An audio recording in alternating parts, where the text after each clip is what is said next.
C'est un drame national pour les deux pays, si vous voulez. Et donc c'est une guerre qui fait très très mal à la psyché, à l'âme russe et à l'âme ukrainienne.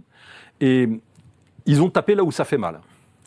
Il est probable que si les Américains cherchent à déclencher, à prioriser en quelque sorte l'ennemi chinois dans les années qui viennent, ils ne vont pas le faire directement. Ils vont le faire en utilisant l'Inde. Je ne serais pas surpris qu'il y ait quelques petits différends qui naissent entre l'Inde et la Chine, mais surtout en utilisant Taïwan et le Japon. Taïwan, le Japon et la Corée du Sud. Je pense qu'avec ces trois-là, ils ont les moyens de fabriquer un drame équivalent à ce qu'ils ont réussi à faire avec l'Ukraine.